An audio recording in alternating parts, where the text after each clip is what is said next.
Naalala niyo pa ba tong kinrochet ko na mini kitty na doll? Ito yung ginawan ko pa ng crochet na dollhouse. Ayan, meron pa ngang bathroom and bedroom and mini garden sa likod. Abaw. Anyways, nagkasya pala yung mga damit niya dito sa mga bago kong Sunny Angel. So ayan, muna suotin mo yung pang witch kasi ibabaro muna ng mga kapatid mo yung mga damit mo. So yung pants, medyo mababa siya sa likod pero gusto ko talaga sana na i-keep na makita pa rin yung belly button niya. Yung blouse naman medyo maluwag. Nagsa-slide siya dun sa my shoulder. So parang nagiging off shoulders pero pwede na rin para at least kita yung wings niya sa likod. Kapag nakasuot siya ng blouse, hindi na masyadong halata na sobrang low waist nung pants niya. Pero syempre, gagawan pa rin natin siya ng bagong damit. Ito namang bikini set, ganun din, medyo sakto sa harapan pero pag tinalikod mo, ayan, kitang-kita ang hindi dapat makita. Abaw. Pinasuot ko nga rin pala yung pink na dress na laging suot ng mini kitty doll. And tulad nung blouse, medyo nag-off shoulder talaga. So, gawa na lang din natin ito ng bagong damit. Yung hat, cute din ha, pero ayun, sobrang luwag. Actually, yung hat, pinag-iisipan ko pa kung gagawan ko sila kasi yung personality nila, nandun sa head nila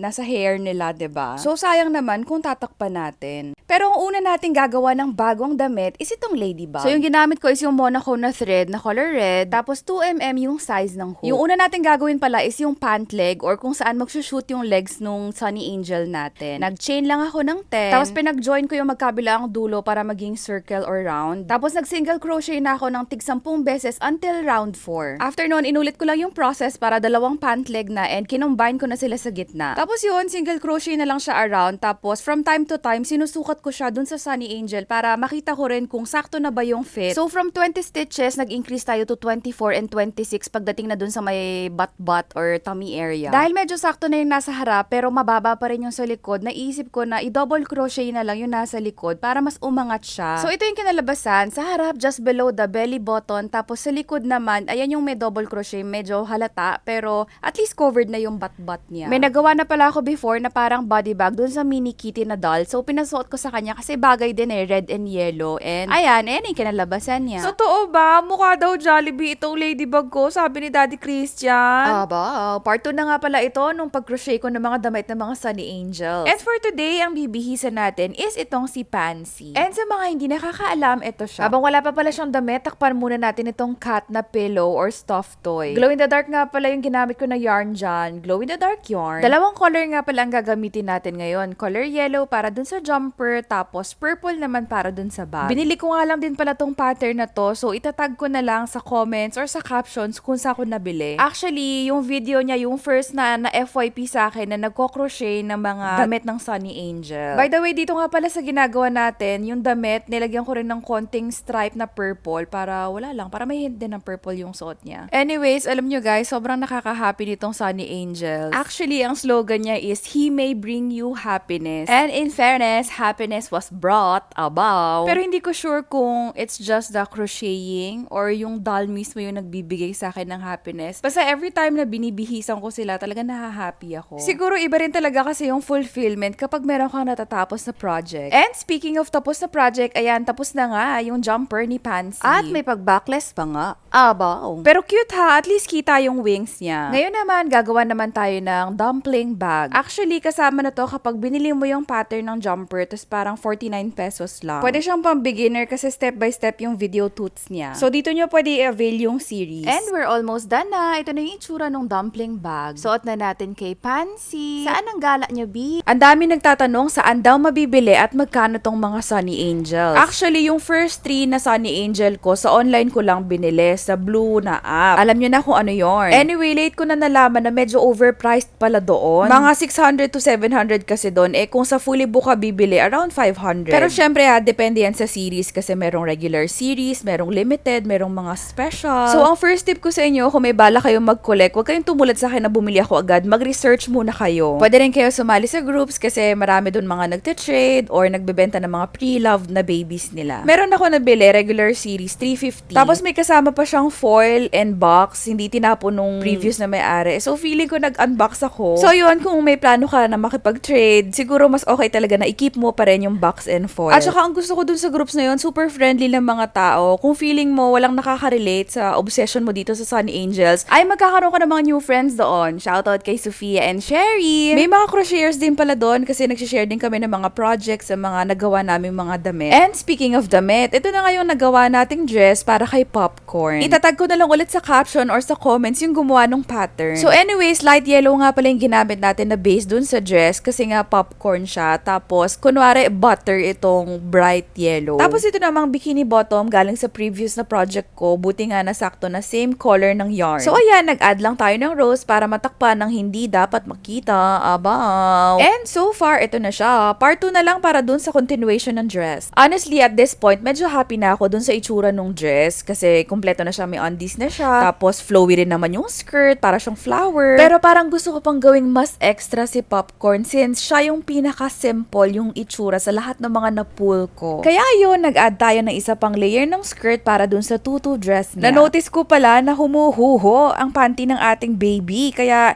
ikakabit ko na lang siya sa dress para hindi siya dumulas. Abaw. Nag-crochet din pala ako ng parang headband tapos nilagyan ko ng flower. Kaso dumudulas siya sa head kaya ginawa ko na lang belt. And ito na silang tatlo. Tara, pakita na natin kay Kitty.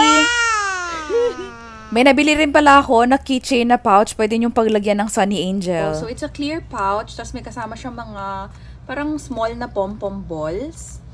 Ayan. Teka, hindi ko lang masyadong mapakita. Busy eh. Busy pa yung anak ko mag-open eh. Yan ito. There. See, you can do it. I knew you can do it. Wow. See, oh, we can put one baby inside.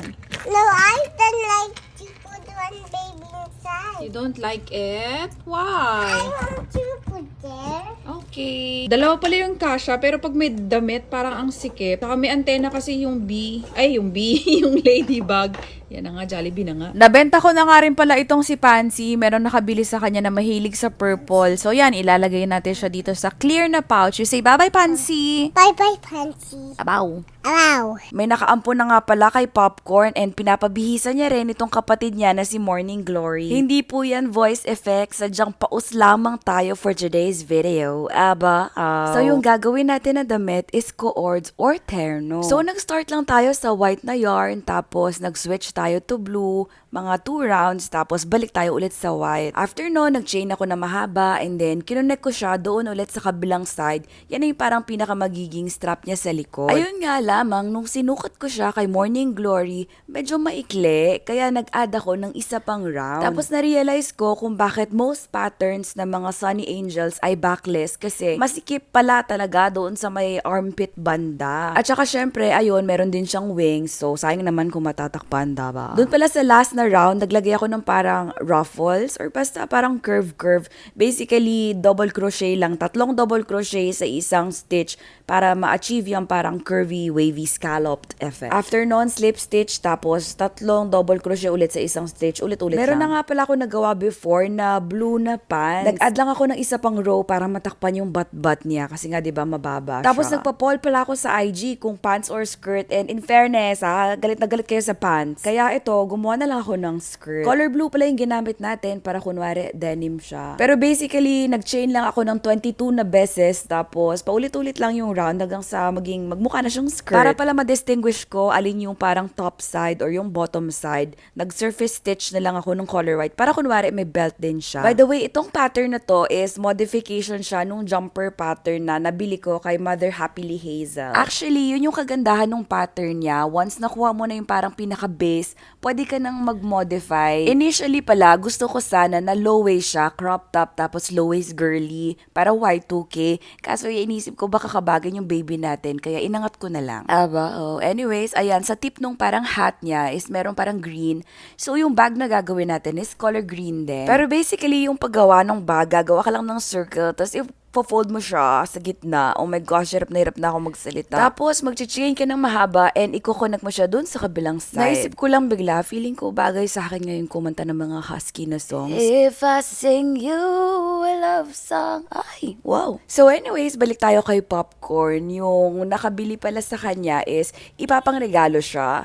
And yung reregaluhan daw niya, ang favorite color is peach. Kaya yung top row nung tutu skirt niya, dinagdagan ko ng color peach. Tapos gumawa rin ako ng bag na dalawa yung color. Peach yung pinaka body, tapos yung straps yung gold. Ayun lang, late ko na na-realize nang medyo maikli yung chain na nagawa ko kasi masyadong puffy yung skirt niya, kaya parang ganyan yung itsura niya. Medyo na stretch or basta ayoko na mag-explain, pagod na ako. Pero ito na yung kinalabasan. Ito na nga pala lahat ng mga tiyanak dito sa bahay namin. Abaw. Dahil si Pansy, yung representative ng color purple, nag-decide ako na dagdagan siya ng skirt na color purple. Pero yung gagawin natin is removable na skirt, bale na-wrap siya. So yun, gumawa muna tayo ng mahaba na chain. Usually kasi, mga 22 chains around the tummy area. Pero nag-add tayo ng 10 sa left, 10 sa right, para dun sa mismong pangtali niya. Tapos per stitch, 4 na double crochet. Pag natapos mo siya, ganito na yung itsura niya. Tapos sa next round, tagi-isang double crochet na lang per stitch. So tara, bihisan na natin si Pansy. Tinali ko lang yung skirt around her waist. Tapos ayan, ninot ko na yung parang mahabang tali na part. And ito na yung kinalabasan. O diba, mas purple na siya. Pag ganito kasi na removable, pwede mo siyang ma-adjust pag binaba mo para na siyang trumpet or mermaid na skirt. Tapos bonus clip pala, ito yung crochet corner ko. Dito ako gumagawa kapag tulog na si Kitty. Kaya pa ba today, Mother Chinny May? Aba?